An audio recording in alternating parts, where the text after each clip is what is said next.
All right, well, let's get started. What a gorgeous day we had. We may have 3 gorgeous days in a row, right? Grow corn, grow, mature, corn, mature. I did see a field of yellow beans on the way into Marshall. So at least the beans are turning. That's a start. My name is Sue Morton, and I am a University of Minnesota Extension Master Gardener. Denise here is also a Master Gardener. And we meet monthly and share our knowledge and make plans for the community, because we do lots of presentations in the community. We also will come out and visit you at your home, and we will analyze any issues or problems you have. Or if you want to plant a new garden, we'll help you with designing and landscaping and such with that too. It's easy to become a master gardener, and this is the time when we're recruiting people. So if you're interested in that, let me know and I can guide you through it. It's all online. You apply online through the university. You get a background check, and then you take the class online between January and April. And the whole time you attend meetings with us whenever you can be there, and we guide you through and help you with your online class. And then you're required to do 50 volunteer hours, and I know that sounds like a lot, and it is. We're trying to get that reduced. During a year, during that first year. Once you have your 50 hours done, then you're certified. There is a fee, it costs $325. Once you complete the course, the Lyon County Master Gardeners, once you're certified, will reimburse you $100 of that. And if you need any financial assistance, then we can guide you to the University of Minnesota, because they have a fund to assist people becoming master gardeners. We have a lot of fun. We do a couple plant sales. We do the presentations. We do home visits. You can give us a chat or a call. If you look in your folder on the right side, there is a pamphlet with Forever Susan lilies on the front of it. And if you open that up, it lists all the master gardeners and how you can contact them. So if you're interested in visiting with us about becoming a master gardener, or you simply have any kind of a question like, what's wrong with my plant? Or what insect is this? We can talk with you, come out and make a visit, and guide you to other resources to help you resolve your issue. So this is one of my favorite little presentations, Legends and Myths of Grandma's Garden. And I grew up with 2 grandmas that gardened. One was very meticulous and everything was just so-so. And the other one was just out there doing her thing. And she had cherry trees, and all 12 grandkids climbed the cherry trees and picked the cherries at the right time, except my oldest sister, and she held the bucket because she wasn't a climber. My other grandmother grew black raspberries. Her entire yard was lined with black raspberries. So times have changed, and both of those grandmothers have given me good advice, well-meaning advice, but not necessarily correct advice. And I'm sure you've had some of that too. So maybe we'll touch on some of that today. So again, we are an educational program with the University of Minnesota Extension. And everything that we deliver to you and everything that we practice is based on scientific research, which makes this kind of fun. So we're going to share with you what has been scientifically proven and what has not been proven to work to this point. These are our priorities as master gardeners. I'll just let you take a local look at those. Some of the things that we aim to share with you throughout the community to make this planet a little bit better place to live. So let's start with number 1. Ever heard of planting by moonlight and the moon phases? What do you know about that? Not a darn thing. Not a darn thing. It's really an interesting thing. So the theory is that you plant everything that grows above the ground I'll go the other way, as the moon waxes to full, and then as it wanes, you plant everything that's a root or a cold veggie underground. So it's supposed to, if you plant it at that right time, now you don't have to go out at midnight and plant. It's just during that time period. If you plant everything just right, at the right time, you're going to have better growth. You're going to have better seedling development, better plants, all the way through. So true or not true? There's been research done on this. If you go to the Farmer's Almanac, they'll talk about planting by the phases of the moon. So you have to be an astrologist as well as a gardener to be able to do this correctly. So the theory is, well, we know that when the moon waxes and goes to full, the tides get bigger and bigger and bigger, don't they? Because it pulls, it fights with gravity and it pulls that water in the seas and the ocean. And we've known that since we were little tiny skip bugs. You know, first, second grade, we learned that. So now we've learned that it also pulls water up through the ground because our ground is water soaked, right? And that when that tide, now it's nothing, unless you're in Houston today, it's nothing like the tides that come in. But water is gravitationally pulled up towards the surface. So if you plant your seeds, during that time, you're going to assure that they have more moisture to develop. And then the seedlings have more as they pop up because there's more water being drawn up towards your soil that your seeds are planted in. Isn't that interesting? But I'll be honest with you, I'm not going to make sure that I go out and plant when the moon is waxing, because I would just work too many hours, and I plant when I'm not working. I do. And that goes for vegetables, and it goes for flowering plants and shrubs and anything. The other thing they discovered is that it also, the gravitational pull of the moon, also pulls sap through the trees. Yeah. So when the moon is waxing and becoming full, that sap is moving through the trees faster than it is when the moon starts to wane. Isn't that amazing? Pruning with that good time of They talk about pruning after that. But you don't want to prune when there can be damage done to the tree. And when the sap is running, you don't want to prune. You don't want to prune at that time. Keep that tree healthy. You pretty much want a fairly dormant tree when you prune. So, planting by moonlight and the moon phases, if you want.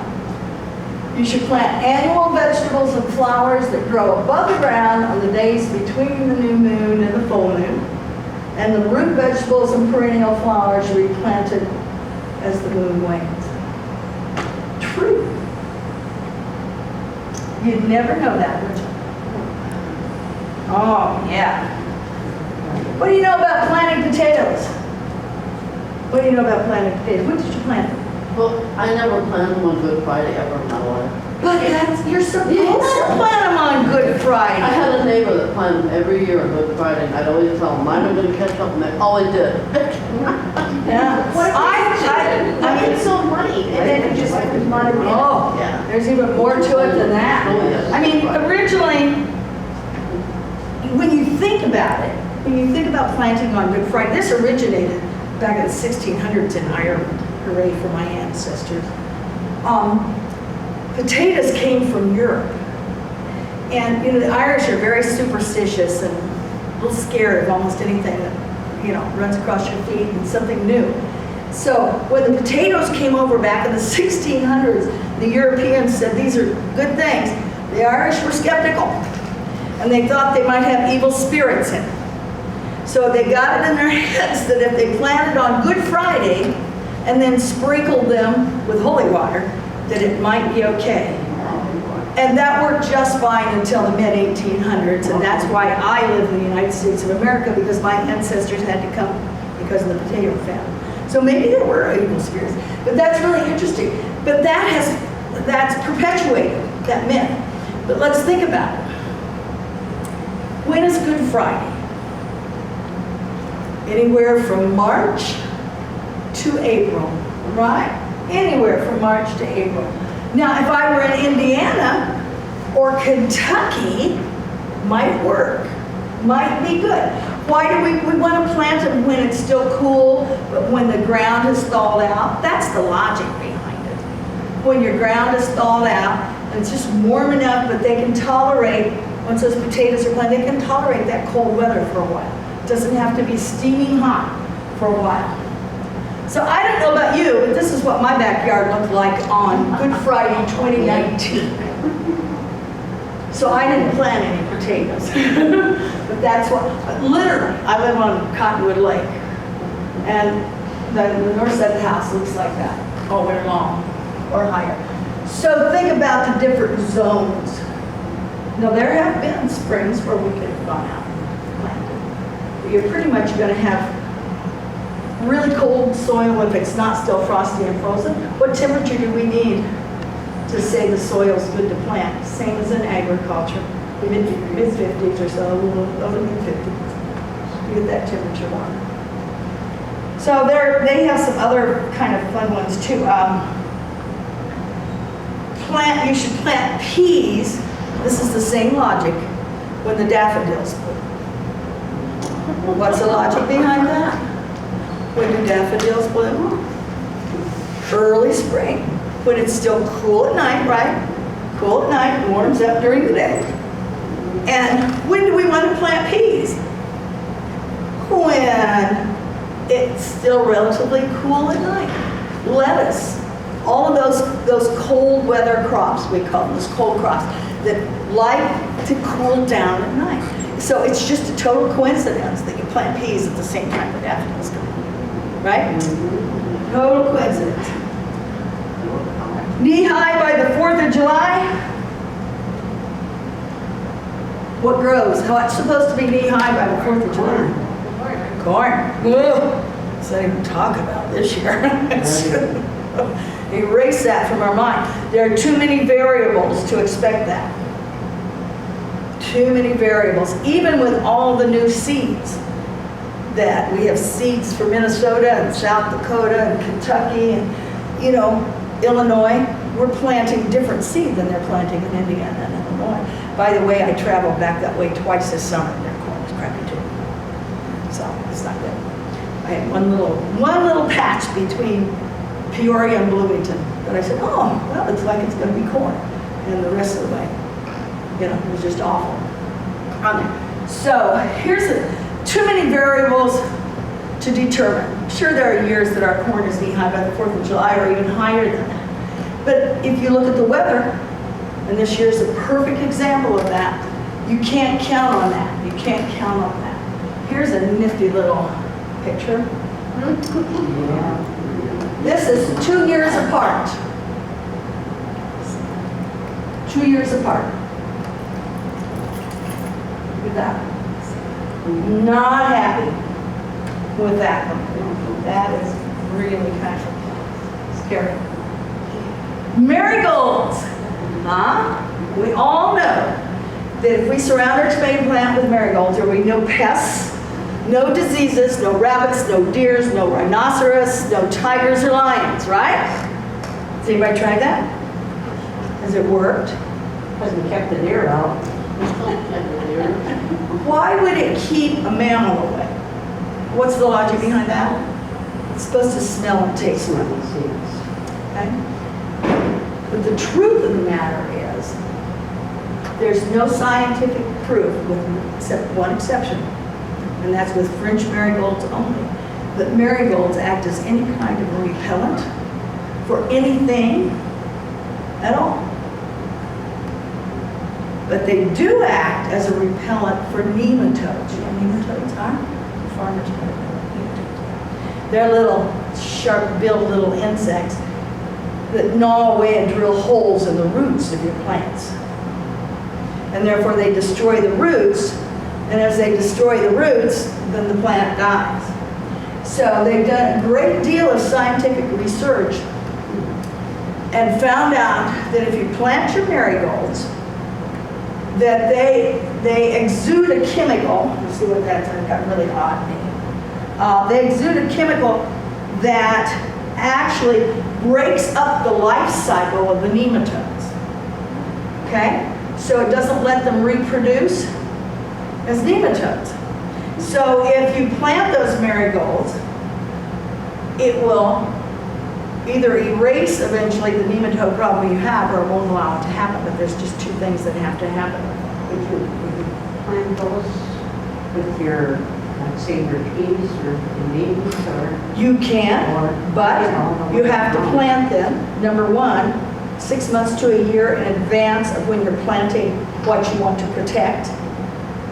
Oh. So if you're going to plant a crop, then let's say you're going to plant that crop in May of 2021, then you want to start planting your marigolds in May of 2020, because they have to work their magic for anywhere from 6 months to a year into the soil with this chemical they release to take care of the nematodes. So, with all the plants on my entire garden, do I pull those plants or do I leave them? The marigolds? Yes. Oh, do you like your marigolds? Oh, I love them. Leave them. Plant some more. Because the number two issue is that you have to plant them as a cover crop. So if you want to protect nematodes from getting into your tomatoes, let's say you've got 3 rows, 6-foot rows of tomatoes, then you're going to decide right now, in 2021, where am I going to plant my tomatoes? And this coming spring, in 2020, you're going to fill that entire area with French marigolds. French. And they sell those all. What are they? Are they different? They're the bigger ones. You buy them. You buy them. They're common. Are they? They're a little bigger head on them. About this size. Yeah. Yeah. So you have to plant way in advance to get the chemical to release way ahead of time, and then you have to plant as a cover crop. So I should leave what I got So- planted now. So, and leave what you plant more in the spring, and then the next year plant your tomatoes in that same spot. Isn't that chemical pyrithic or No, are you thinking of pyrethrum? Yeah, That's from chrysanthemums. chrysanthemums. Speaking of pyrethrum, they have an artificial one. That's what they spray in cottonwood every Tuesday night to kill the mosquitoes. I hate mosquitoes, but it also kills bees, ducks, mallard ducks especially, and not good stuff and good stuff. You have to weigh on that one. Pyrethrum, and that's an extract from chrysanthemums. Yes. Yep. Yeah, let's see if I can find the name of that chemical. It's unpronounceable. But the other interesting thing, oh yeah, alpha terphenol. Alpha terphenol is the name of the chemical that marigolds release. But the other thing that research has discovered is that marigolds will attract pests that you don't want.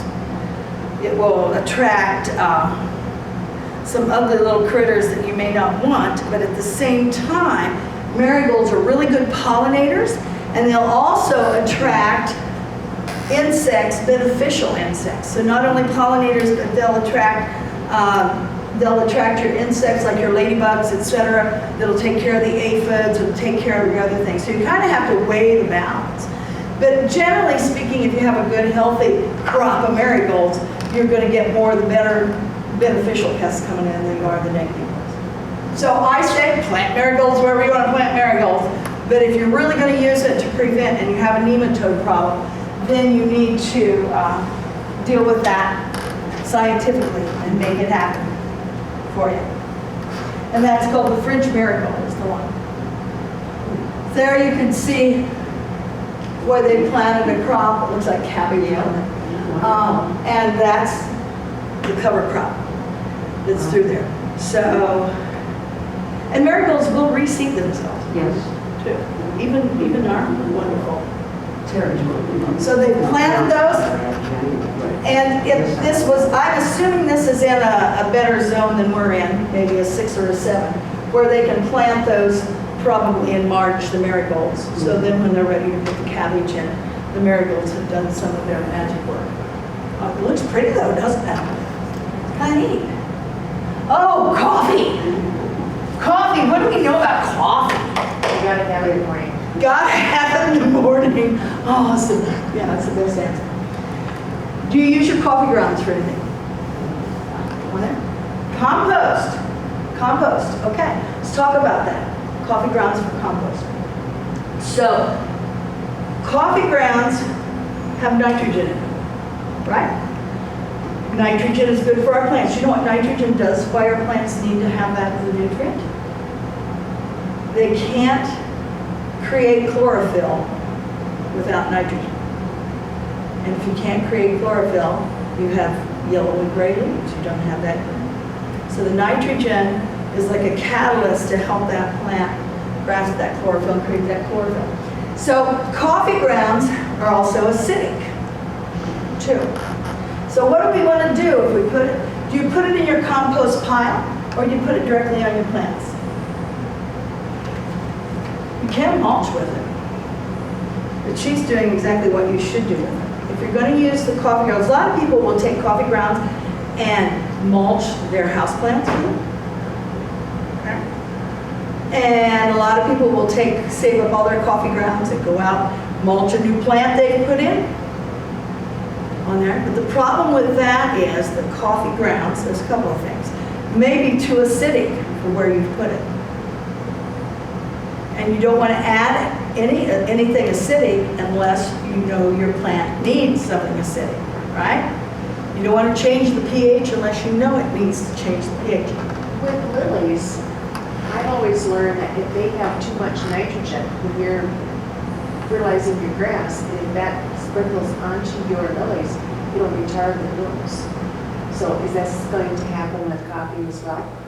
It won't retard the blooms, but what it will do, and down the road it might, because what it does is if you mulch with just coffee, just the coffee grounds, coffee seems to not only attract the moisture, the grounds do, but it holds all the moisture in, and you're more likely to get a fungus, like a powdery mildew if you put those coffee grounds under your plant, because it'll retain too much moisture. So you don't want to do it, but you can still take those coffee grounds and put them in your compost pile. That's the best place for them. The other important thing when we talk about nitrogen, if your plant needs nitrogen and you decide you're going to use coffee instead of going out and spending money on nitrogen, that's okay if you've tested your soil. So don't assume that your plant needs nitrogen. Now you can visually tell, especially on a house plant, if they need nitrogen. And what happens is the leaves turn yellow and gray. And that's because they're not creating chlorophyll, and the green is no longer there. But if you suspect, if you have lots of plants in your garden, or you have house plants, then you need to test your soil. And in your folder on the right-hand side, there's a University of Minnesota Extension soil test form. So you can follow that, and you can also go online and download that too. And you can get your soil tested. They'll tell you how to get your soil tested. And there's a fee for it. But I think in town, it's a place that used to be in Cottonwood, Controls. I think Controls might test your soil for you too. Might be easier. So when we're talking about coffee, we can mulch with it, but you're much better off to put it right into your compost pile and stir it off and let it go that way, rather than, and you know you can throw your filter in there too because it's biodegradable. Stick the whole thing in your compost pile. Oh, look at a little money out there. Cute. So don't do the nitrogen thing unless you know you need nitrogen. That's extremely important. Because too much nitrogen is not a good thing either. It can actually do more harm than good with too much nitrogen.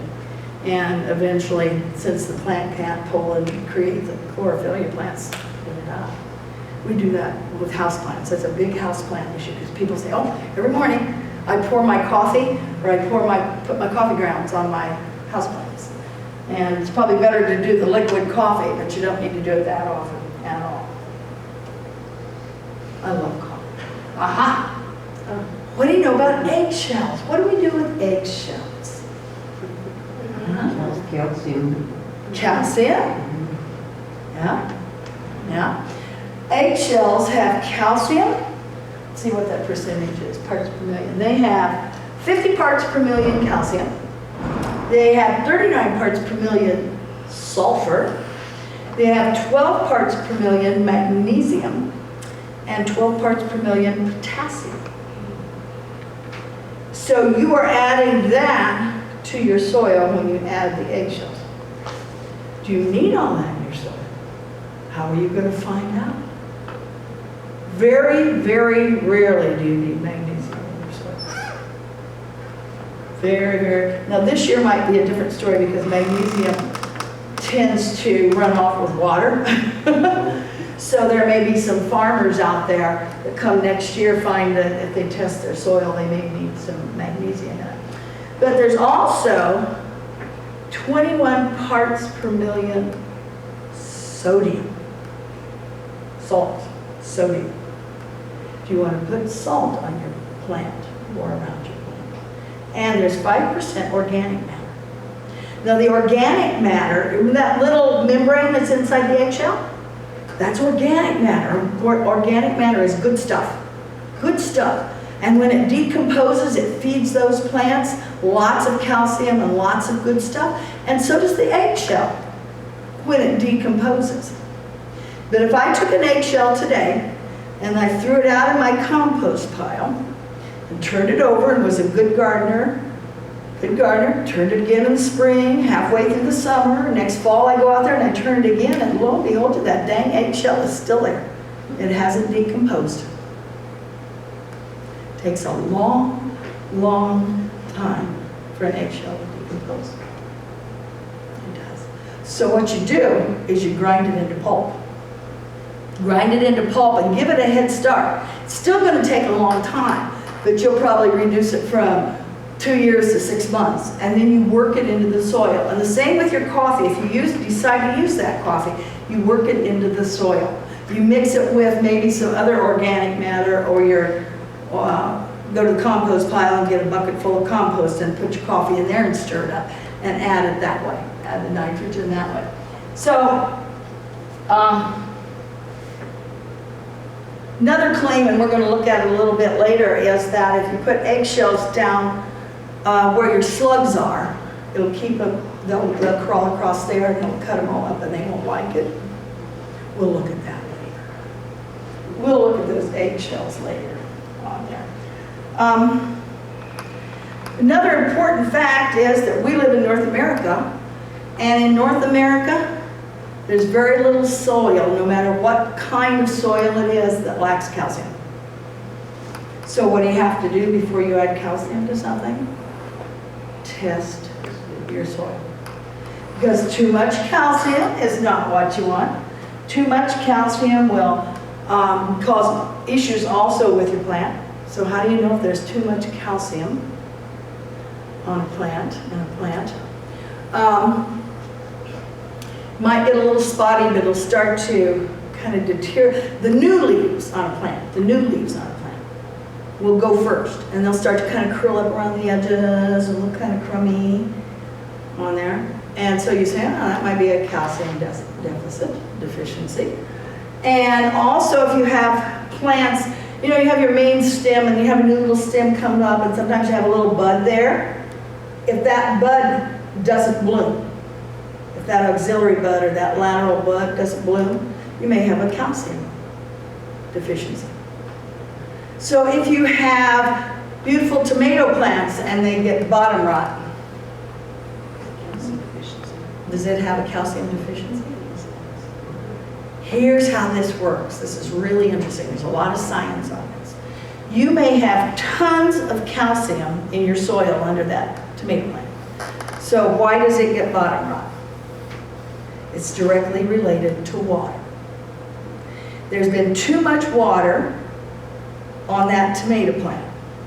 This year, I thought we would end up with a lot of bottom rot, but my tomatoes didn't have any bottom rot. Anybody have bottom rot? Because it dried out soon enough that it didn't. Or you've overwatered, or your tomato plants are too crowded that they can't dry out, so there's just too much moisture. What happens is that when there's too much moisture in the soil, the tomato plant can't transpire the calcium. That means it can't suck up the calcium. So the initial issue is too much water. And you don't need to add calcium because you've probably got tons of calcium. Tomato plant just can't suck it up like a straw, like it wants to. So you've got to react to that by making sure you've got lots of good fresh air around that tomato plant. If it's in a pot, you've got to make sure it's draining properly. If you need to clip off some of those bottom leaves so that you get more air circulating through there, do that. Do that. Don't plant them as crowded maybe next year as you did this year. With this huge rain that we had, I was out there every day going, come on, let's dry it off. Because I was so afraid my tomatoes were going to be awful, but they weren't. They were okay. There's also a spray that you can get that works really well. It's called bottom rot spray. Get it at Walmart, you can get it any place. Just a can. And as soon as you see that bottom rot, you spray your tomatoes. Okay? And you just spray the plant. And it allows somehow for the chemical draws that calcium back up. Now you can still eat those tomatoes, just cut the bad part off. But generally, and I've had this happen a couple of times, after I spray them, I never get another tomato that goes bad. So it works. It works. It really does.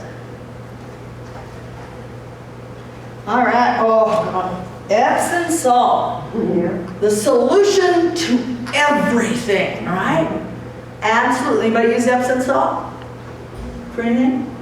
What do you use it for? I put it in with my tomatoes for our plant. Tomatoes, peppers, and beans? Is that the other one? Okay. For what purpose? To make them grow better? Yeah. Bushier? Yeah. More flowers? Yeah. Da-da-da? Okay. Has anybody on Facebook here? Bigger tomatoes. Bigger fruits, bigger flowers? Anybody on Facebook? You ever see the recipe on Facebook? Epsom salt, detergent, soapy dish detergent, and white vinegar. What's that for? To kill things. So we're putting Epsom salt here to grow things, and we're putting Epsom salt here to kill things. Very confusing? Okay. You will find most recipes and suggestions about Epsom salt are published by the Epsom Salt Company, the people that make it. So there's been studies done on it, and it's an amazing product. You're amazed. It's all the stuff it's supposed to do. Sweeter fruit, prevent yellowing leaves, prevent leaf curling, better blooming roses, increase pepper productions, tomato productions, get rid of weeds, use it as a lawn fertilizer, remove tree stumps and help you get those, just drill holes and put Epsom salt in it. Care for potted plants, feed your shrubs and trees so you have bigger shrubs and bushier shrubs and bigger flowers on your shrubs. Okay. So, helps absorb nutrients, avoids transplant shock, so when you transplant some juicier tomatoes, and prevent blossom and rot. I hate to inform you, but there's no scientific proof of any of this. None whatsoever that any of this works.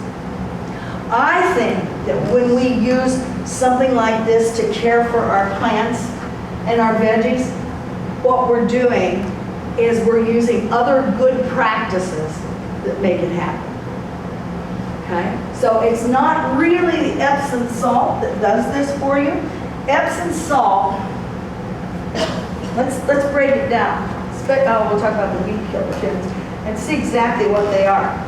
But if you overuse, the reality is that if you have a magnesium deficiency, Epsom salt might provide some of that magnesium. Might. But there's no scientific proof that it's the Epsom salt. And you can go buy magnesium at the farm store and do that. It is so rare that a plant ever needs magnesium. That's really rare. The most likely occasion would be like this year that we've had. where a farmer has had, all of a sudden he's got a lake and he's got all that runoff. And it's going to take those nutrients out, and one of the nutrients it captures when the water runs like that is magnesium. There's not a good chance that you're going to lack magnesium in your lawn, in your garden at all. But if you think you do, get the soil tested. See, when you get your soil tested, the neat thing is they tell you everything that's in it. Everything that's in it. So you don't have to get it tested for nitrogen and magnesium and calcium and all this. You send in and you say, I want you to look at every nutrient in there, tell me what's in there, what I need to do. And then they'll come back and they'll say, here's what you need to do to amend your soil. So they let you know what it is. So I mean, this magnesium thing is almost a worldwide thing. So if you don't have it, and if you overuse Epsom salt, you're going to get leaf scorch, root disease from too much magnesium. And you don't want that. There's no scientific research that it does any kind of pest control, and no scientific proof that you have a faster and better germination, bushes are bushier, there's more flowers, bigger fruits or anything. Nope, none of that. But the interesting thing, let's see, we'll share a little bit with you. So, research indicates Epsom salt can help seeds germinate, can make plants bushier, can produce more flowers. No. No. No. And no. None of that works. Now let's break it down. Does it kill weeds? Has anybody tried it? I did the experiment. I got my gallon of vinegar, white vinegar, which is 5% acidic minimum. And I got my cup of Epsom salt and my 2 tablespoons of Dawn liquid. It doesn't have to be Dawn liquid, it can be any detergent. And I sprayed some weeds. And it looked like it killed them. Until 2 weeks later. And they were all back. Here's why. When you use something like glyphosate or Roundup to kill your weeds, it goes down through the stem and the leaves and takes it down into the roots of the plant, and it kills the roots. Therefore, it doesn't return. You've killed the weed. But when you use the Epsom salt thing, and a lot of people will tell you, when you say, I've got these terrible weeds on how to get rid of my Charlie, it's all over my grass, they'll say, oh, Epsom salt. Use that recipe. All it does, yes, it will kill anything above the ground, but the plant doesn't absorb it. It's like you're smothering it to death with something. And you see, Epsom salt is not table salt. It's magnesium sulfate. It's not sodium chloride. Table salt is sodium chloride. So it's a whole different mess of chemicals there. So, not going to work for you, the Epsom salt thing. It just isn't going to happen. Now, if you want it to look real pretty, and I've got company coming in 2 weeks, and I don't want to get out and dig up these roots, and I don't want to use any chemicals, I want to use something organic, and I'm not sure you can call Epsom salt mixture organic, but they do. They call it organic. And then spray it and make them disappear for a couple of weeks. But you're going to have to do it again at some point in time on it. I found this wonderful little Epsom salt thing here. Let's look at what's in it. There's vinegar in the mixture, 5% acidic acid. That's okay. We use white vinegar all the time. No big deal. And if you just used vinegar, it would be effective maybe for some shallow root annuals. It might kill them, except that you can't use the vinegar that we buy off the shelf. You have to go get horticultural vinegar. That's 20% acidic, and you need gloves and glasses and long sleeves and blah, blah, blah, blah, because this is a dangerous chemical. And anything that you spray it on, horticultural vinegar, it will kill it. So if you're going to spray that dandelion, you're going to dead grass all around. So it's going to take everything. The vinegar is. That's kind of a problem. It gets in your eyes, you can go blind, it makes blisters on your skin, but you can buy it. You can go to running and buy horticultural vinegar, but It's like any other chemical that you buy. You gotta read the label and you gotta follow those instructions. Don't ever not read the label. I don't care if it's 7, I don't care what you buy. Read the label, follow the directions. That's really important. Now, Epsom salt itself, again, can create too much magnesium. We talked about that. And Dawn liquid, what's that all about? You know what that does? It just makes the salt and the vinegar stick to the plant. Otherwise, it doesn't do anything. And then I think about Dawn. I love Dawn. But we wash oil off of ducks with Dawn. Yikes. Then we put our hands on. I don't know about that stuff. But anyway, forget the Epsom salt thing. Go find a good manufactured organic product that's going to work for you. Or just get out there with the pests and pull them off and put them in a bucket of water with Dawn in it. And that'll kill them. Or for aphids, mix up some Dawn in a spray bottle and spray it where the aphids are. It works. That works. That's a good one. Anybody ever do anything with compost tea? Ready to hear anything about that? Just real quick on compost tea is where you take everything, all your veggies and your meat and all your stuff that you would normally throw into a compost pile, except that you put the meat products in it too, and you let it sit in the bucket for a long time. And if you do it professionally, you have to aerate it. It has to do with anaerobic biotics and everything. And you create this wonderful, awful smelling stuff that is supposed to increase the growth and be a good fertilizer for all your plants.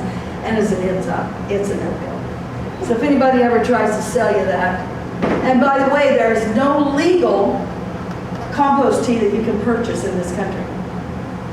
There's no, I mean, you could probably purchase compost tea, but it hasn't been verified by US Ag and such. Oh, it's in the pot, baby.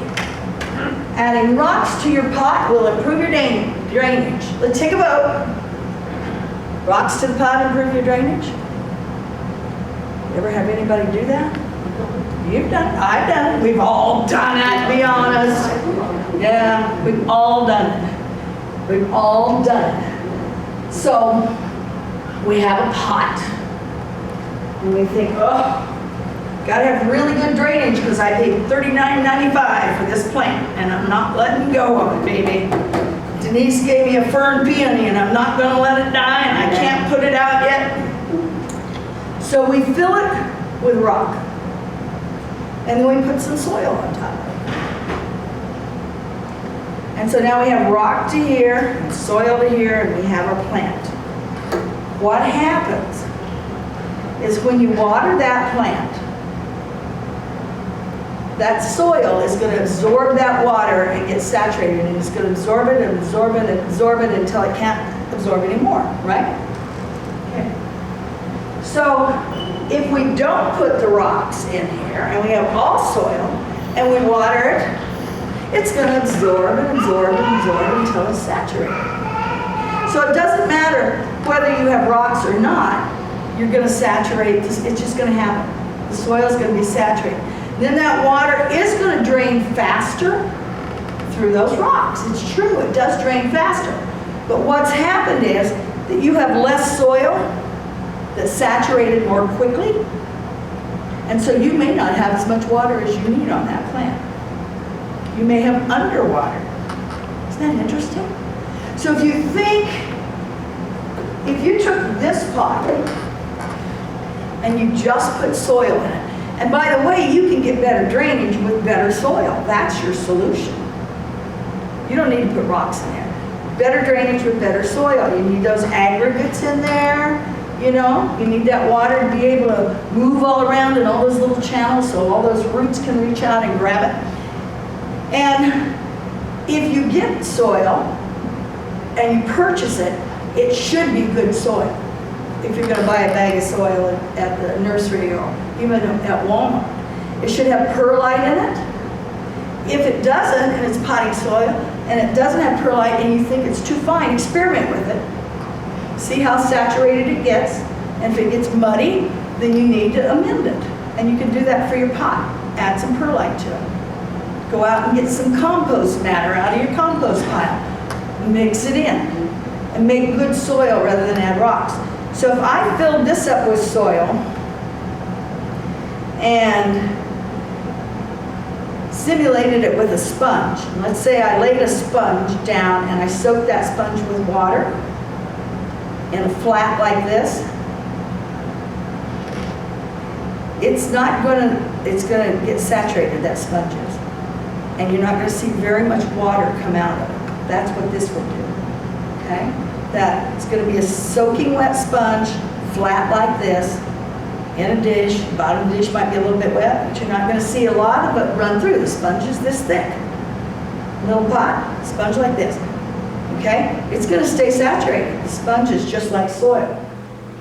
But if I took this pot and filled it with dirt, and I set my sponge up on end, so the narrow is this way, or not the other, let's show the other way, long way, this way. My saturated sponge, and it's a rectangle this way. You're going to see more water come out of it because it's going to be saturated, but it's like having more soil, and so it's going to drain that water better for you because you have more soil. Then if you take your big pot and you use all soil in it, and you turn it upright, or on that sponge, it's really going to drain out. Once that sponge is saturated, gravity's going to pull that water down, too. So you don't need the rocks. What about the hole in the bottom? A lot of people want the rocks in there to keep the dirt from coming out. Put a coffee filter in there. Put a chip from a broken clay pot over it. Yeah, it works fine. So kind of neat deal with those pots. Okay. They're not.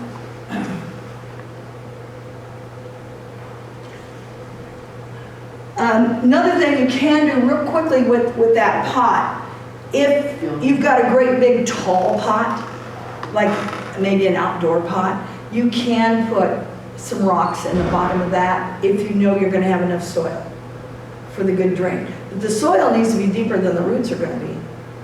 Keep that in mind. Soil needs to be deeper. Peonies, who has peonies? Yeah. And we need ants. We don't. Do you know why the ants go to the peonies? Because it is less nice sugary nectar on it. Yeah. And it just so happens those peonies come out just about the same time those little ant babies come out. So you don't need ants. Oh, I can remember that. I didn't have any ants this year. I didn't have any peonies that bloomed. Wrong. There was another issue. That wasn't it. Oh, there's so many more myths that we have. That one in the middle is cornmeal. New thing going on. So you might see sitting on the shelf a cornmeal mixture for fertilizer.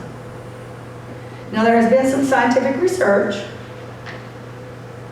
and it's good stuff. They found that it works, but only on a huge mass agricultural scale. So not in your little garden. They haven't figured that out yet. But you'll start seeing that. We'll see up there pruning. We asked about pruning, right? So when you prune, after you've removed that limb, what do you do next? That's what we used to think. But by putting a wound cover, painting it, or putting tar, I would put these with tar on it, what that does is that does not allow the tree to heal. A tree will create its own wood healing. So if you don't paint it, if you leave it alone, if you've done it properly, you didn't split it or anything going down, it will create its own healing wood, it's called. Yeah, and it might not look as pretty as you want it to, but it will keep it healthy. So it will fight off pests. It has its own little sap that comes out and just takes care of itself. If you cover that with tar or that pruning stuff you spray on, it might trap pests in there.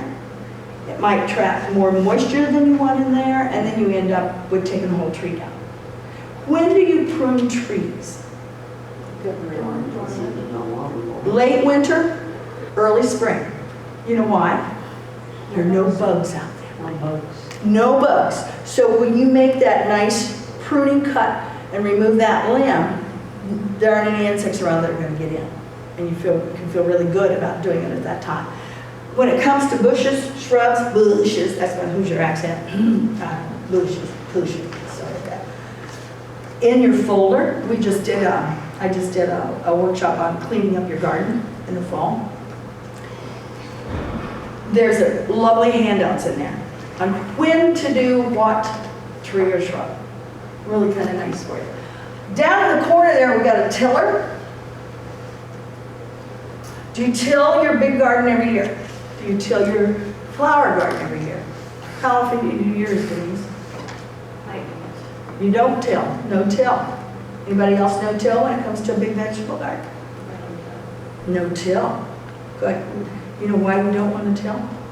Stir all the seeds. We stir up all those seeds. Seeds that will live 10 to 15 years. The other thing we do is we break up all that nice aggregate soil, and so now the soil wants to compact. So you sure can't grow carrots in that. Potatoes, it doesn't work when the soil's all compact. It's okay to till when it needs to be tilled.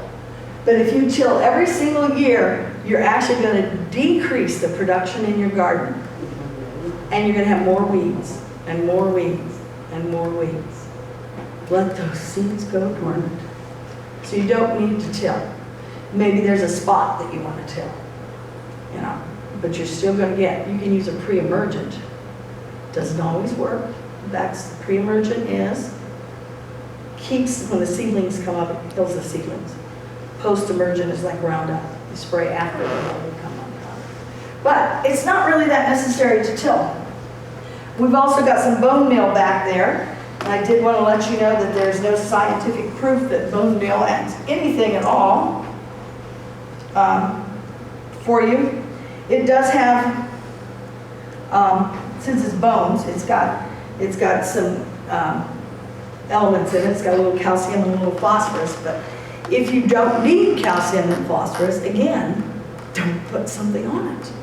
And that's one of the biggest mistakes people make is they think they have to fertilize, and amend the soil and make it happen on there. So annual tilling is not necessarily, it's basically kind of an overkill. So we can just kind of prevent that from happening.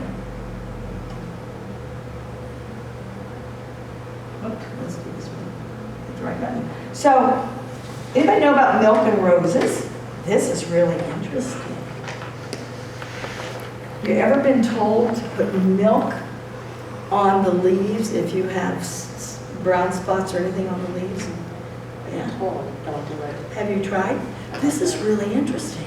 They've actually done scientific research on it, and it works. They spray it on or something? Yeah, or paint the milk on your leaves when you have, you know, almost any kind of a foliage issue on your rose. Now, here's the really funny part about it. Here's the really good part. The creamier the milk, the better. So if I use 1% milk, it's not going to work as well as whole milk. And if I use cream, it's going to work better than the whole milk. And if I use condensed milk, it's going to work really well. Now, isn't that a stranger stuff? Do you ever get powdered mildew on your roses? Yeah. This is more for black spot and that kind of disease. Yeah, powdery mildew is, you see that on your peonies, you see that on your bee balm, you know. Yeah, 9 bark gets it, and it's usually late summer, and when the humidity gets bad, and it looks like somebody sprayed this ugly gray-white powder all over your leaves. And that's a fungus. I got it on my lilac bushes. Yeah? Oh, not fun. But it's not going to kill it. You just need to remove all that bad stuff.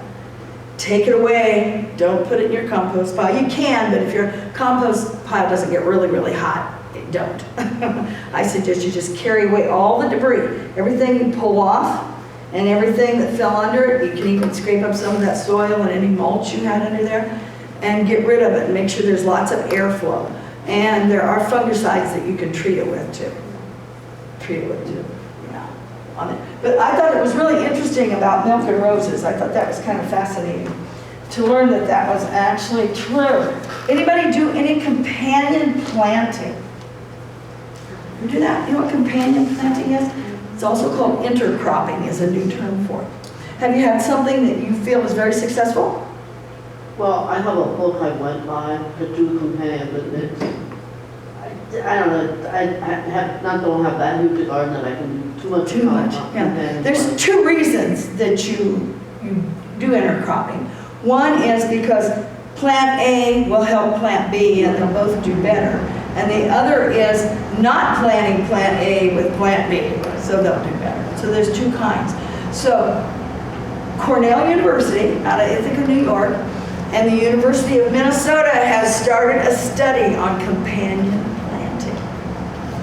And they are seeing in their studies that there are a lot of truth in what's been planted before, like beans thrive really well when they're planted with carrots, cauliflower, and beets.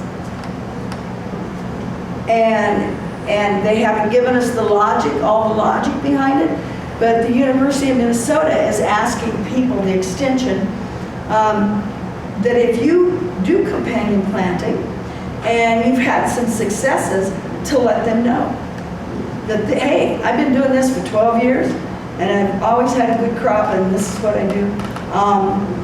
Kind of cool, you know, and then you take your cold crops like your cabbage and your broccoli and plant those with herbs, intermingle herbs. That's another one they found is successful. Isn't that interesting? So it'll be fun when it's all done. But if you want to see some really good information on companion planting, you can go to Cornell University Cooperative Extension and just put in companion planting. And it's got a whole list of what works and what doesn't, and it's got pests and the plants that repel them, and this is all experimental right now. It'll take several years to figure this out, but it's worth giving it a shot, and plants that help other plants. Like mint, you know, mint helps mint helps potatoes and roses, or cabbage and peas and tomatoes. Yeah. Plants harming other plants. So you don't want to plant anise with carrots. That's interesting, isn't it? You don't want to put your asters near your sugar maple or your red pine or your tulip poplar or your black cherry. It doesn't tell me why yet. How do they improve this scientifically? Oh, we do it all the time. How are they going to improve it scientifically? They'll have yards and yards of gardens where they'll plant those together and they'll plant them not together. Yeah, but they don't figure out. And they will, yeah. What they'll end up doing is they'll look at the soil. They'll have lots of controls, like any scientific experiment. They'll have lots of controls. Several years ago, they did a hydrangea research, and they had gardens. They had 3 in Minnesota, 2 in Wisconsin, 1 in Illinois, and 1 in Michigan.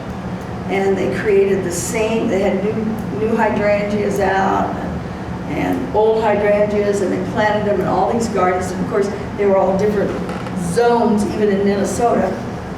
And it took them 7 years to determine which hydrangeas were best for your zone. And that's when they came out with that one, Endless Summer, which was good for zone 5, not good for zone 4, but it got sold here all the time anyway. It's just harder than heck to keep it. But you've got some companion planting information in your folder, too, that will help. Oh, gosh darn it. Isn't this the best? It is. That's time consuming, isn't it? Slugs are coming for me. That is the way I feel about it. So you get your little tuna can and you fill it full of beer and the slugs crawl in and drown. It really works. I'm going to see if I can. One beer to do your own beer. That is right. One for me, one for the slugs. Yeah. So I'm going to take this through and then I'm going to show you a really good, I hope. Okay, truth or fiction.